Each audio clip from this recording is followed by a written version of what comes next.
Comment aider les services publics dans leur transition numérique? Comment leur permettre d'adopter le cloud en toute sécurité et en toute simplicité? De nouveaux services facilitent la migration. Bonjour Céline Maillet. Bonjour. Vous êtes directrice AWS Professional Services France. Alors, Professional Services, qu'est-ce que c'est? Eh bien écoutez, c'est une équipe d'experts globales qui interviennent auprès de nos clients pour les aider à adopter le cloud et puis de pouvoir effectivement le faire de manière accélérée, de sorte à ce qu'ils puissent bénéficier des projets qu'ils ont lancés sur le cloud le plus tôt possible et en tirer les bénéfices le plus tôt possible. Oui, les inciter à adopter le cloud parce qu'il y a encore des freins. Il y a encore des freins. Aujourd'hui, plus de 88% des entreprises ont décidé d'une stratégie cloud. Pour autant, 86% des dépenses IT se font encore sur des solutions on-premise. Et le principal frein à ce problème est le manque de compétences au sein des entreprises, des compétences cloud. Il y a d'autres freins? C'est essentiellement cela qu'on rencontre.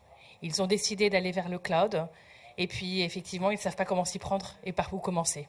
Alors, ceux qui ont adopté le cloud, justement, ça leur permet de monter en compétences? Tout à fait. Alors en plus, avec nos équipes, on travaille main dans la main avec les équipes du client pour pouvoir les accompagner dans cette montée en compétences, à la fois sur les aspects technologiques, mais aussi sur les aspects organisationnels et humains qui sont déterminants pour la réussite d'un projet cloud et d'une transformation digitale. Alors comment inciter, comment convaincre les acteurs publics à accélérer cette transformation digitale? Alors il faut partir de leurs besoins, il faut les écouter, entendre de ce dont ils ont besoin pour quelles sont leurs stratégies, les objectifs qu'ils souhaitent atteindre, et puis définir avec eux, en fonction de leurs compétences actuelles, quel est le chemin qu'ils vont pouvoir emprunter pour aller vers le cloud.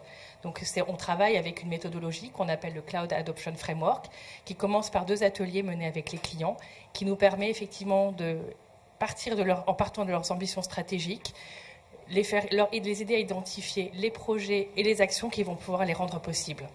C'est presque du sur-mesure, votre méthode, finalement. C'est effectivement une partie de déterminer quelles sont, à partir des offres, on en a plus de 300 chez AWS, c'est à partir des offres disponibles, sélectionner celles qui vont être les plus pertinentes pour les clients et les adapter, et puis effectivement faire du sur-mesure quand c'est nécessaire. Alors, quel accompagnement? Vous avez des exemples concrets? Eh bien, par exemple, nous accompagnons des clients qui, dans la technologie, ont l'ambition de se développer à l'international, et de ce fait, ils ont besoin de support de la part de nos consultants pour pouvoir déterminer et améliorer, moderniser le socle applicatif de leur solution. Alors on les accompagne pour pouvoir moderniser ces applications et les rendre à la fois disponibles dans le monde entier, mais aussi avec des temps de latence les plus courts possibles pour les utilisateurs finaux. Comment est-ce qu'on définit un plan de migration? Il y a des étapes particulières? Alors, effectivement, toute migration reste unique pour le contexte de chaque client. Ce qui reste, ce qu'on peut répliquer d'un client à un autre, ça va être la méthode. Et puis, nos expériences nombreuses chez AWS Professional Services vont permettre effectivement de guider nos clients dans la meilleure manière d'aborder leur migration. Donc, ça commence généralement par une phase d'assessment qui nous permet de déterminer avec le client quels seront en partant de ce qui existe aujourd'hui, leur contexte actuel, l'analyse de leur patrimoine applicatif existant et puis les freins qu'ils peuvent avoir aussi de leur côté, de déterminer le meilleur chemin de migration pour les accompagner au mieux.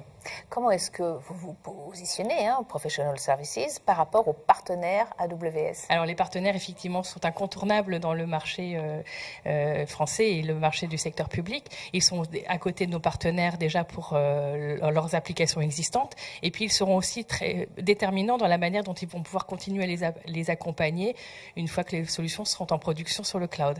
Donc nous, généralement, AWS Professional Services les accompagne en amont des projets pour définir l'architecture cible et poser les fondations. Donc comme ça, ils tirent parti de nos expériences et expertises et méthodes.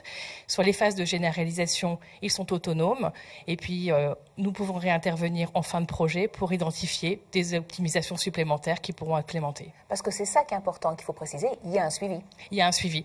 Le suivi se fait de manière récurrente avec les clients. On repart de la roadmap qu'on a définie ensemble au début de leur transformation digitale.